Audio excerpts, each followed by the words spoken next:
भूत वाली कहानियां अक्सर डरावनी और रहस्यमयी होती हैं, जिनमें आत्माओं, भूतों और अन्य अलौकिक शक्तियों का जिक्र होता है। ये कहानियां लोगों को रोमांचित करती हैं और उन्हें डर का अनुभव कराती हैं। यहाँ एक भूत वाली कहानी का उदाहरण दिया गया है। वीरान हवेली का रहस्य एक छोटे से गांव के बाहरी इलाके में एक पुरानी, विशाल हवेली थी, जिसके बारे में कहा जाता था कि वहां भूतों का वास है। सालों से वह हवेली वीरान पड़ी थी और कोई भी उसके पास जाने की हिम्मत नहीं करता था, खासकर रात के समय। गांव वाले बताते थे कि रात में वहां से अजीबोगरीब आवाजें आती थीं, जैसे किसी के रोने की, हंसने की या जंजीरों के खनकने की। एक दिन 4 दोस्त रवि, समीर, प्रीति और नेहा गांव घूमने आए। वे बहुत ही साहसी और रोमांच पसंद करने वाले थे।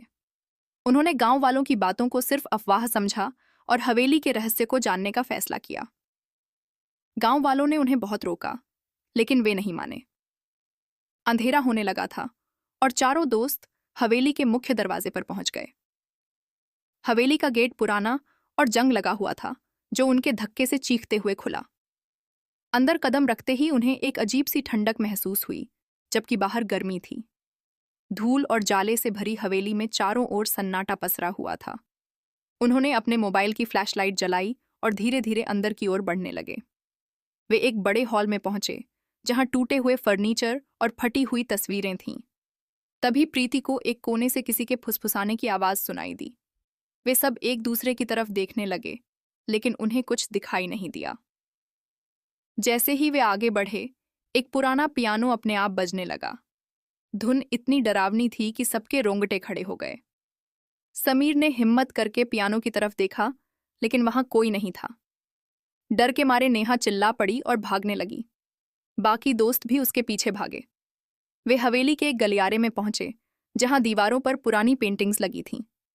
अचानक एक पेंटिंग में बनी औरत की आंखें लाल हो गईं और वह उनकी तरफ घूरने लगी। रवि ने देखा कि गलियारे का तापमान तेजी से गिर रहा था और उन्हें सांस लेने में भी दिक्कत हो रही थी। तभी उन्हें एक तेज चीख सुनाई दी और उनके सामने से एक सफेद परछाई गुजरी।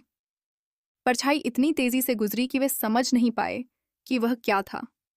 चारों दोस्त अब बुरी तरह से डर चुके थे।